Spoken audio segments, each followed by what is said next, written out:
Vou dar dois exemplos na história da igreja do que são essas pessoas. Aqui você tem Ário, o herético do século III e IV, de Alexandria, no Egito, que negava a divindade de Cristo e a Trindade. Aqui tem uma citação que o descreve como sendo um homem brilhante, enérgico, carismático, que cantava canções de marinheiros nos bares do cais da cidade de Alexandria e que nas quartas-feiras ensinava de maneira impressionante histórias da Bíblia aos fiéis. Era um homem imensamente popular, Ário, um dos maiores hereges que já apareceu na história da igreja. Na época da Reforma, Sociniano, outro herege, olha a descrição de Sociniano, ele era um cavalheiro, sua moral irrepreensível, ele se distinguia pela sua cortesia, numa época em que mesmo os grandes reformadores, como Lutero, especialmente Calvino, usavam linguagem vulgar quando discutiam com seus adversários. Se você ler a discussão de Lutero ou de Calvino com alguns adversários, é palavra pesada mesmo, de cachorro para lá. Só que Sociniano não. Sociniano era um homem extremamente cortês, educado, impressionava. A sua moral era inatacável, ninguém podia dizer nada. E era um dos maiores hereges que já apareceu na história da igreja. Eles vêm com suaves palavras, eles vêm com lisonjas, e enganam o coração do incauto, porque um incauto não vai pela cabeça, ele vai pelo que ele sente. Ele vai para uma igreja porque ele se sente bem.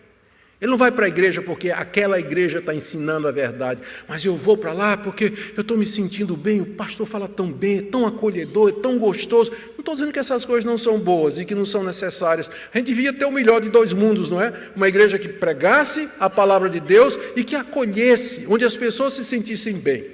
Mas se você tiver que escolher entre aquilo que você sente e a verdade que edifica, é óbvio que a opção é a pregação da palavra de Deus.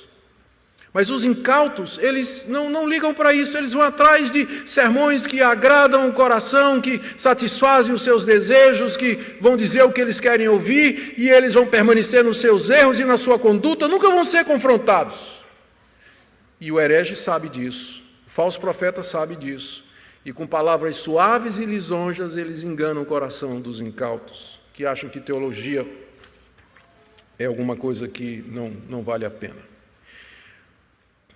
Quarta razão que o apóstolo Paulo oferece aqui para que os cristãos de Roma se afastem daqueles homens é a derrota iminente de Satanás no verso 20. Aliás, antes eu precisava voltar para o verso 19, que tem dois pontos aqui. No verso 19, Paulo diz, é a terceira, eu falei que era a segunda, a quarta, né? Eu já me atrapalhei aqui. Volta tudo, cancela aí no vídeo, por favor. Terceira razão que Paulo dá para que a igreja se afaste é a reputação da igreja. Incrível que pareça, olha o que ele diz no verso 19. Pois a vossa obediência é conhecida por todos, por isso me alegro a vosso respeito e quero que sejais sábios para o bem e simples para o mal. O que Paulo está dizendo aqui? O pois aí, do início do verso 19, liga esse verso ao verso 17. No verso 17, Paulo diz, afastem-se dessas pessoas. No verso 19, porque a obediência de vocês é conhecida a todos. Vocês têm fama de ser uma igreja obediente, de ser uma igreja doutrinariamente correta, que zela pela verdade. Se vocês começarem a receber esses falsos obreiros aí dentro, vocês vão deixar de ser o referencial da sã doutrina que vocês são hoje. A obediência de vocês é conhecida de todos. A obediência aqui não é só obediência moral, ética e prática, mas a obediência à verdade que foi ensinada para eles através da pregação do Evangelho. A igreja de Roma era conhecida pela sua firmeza doutrinária. E Paulo está usando esse argumento, dizendo, se vocês receberem esses falsos profetas, a reputação de vocês vai ficar enlameada. O nome que vocês até agora tiveram pela graça de Deus, ele vai ser perdido. Vocês vão deixar de ser um referencial da verdade.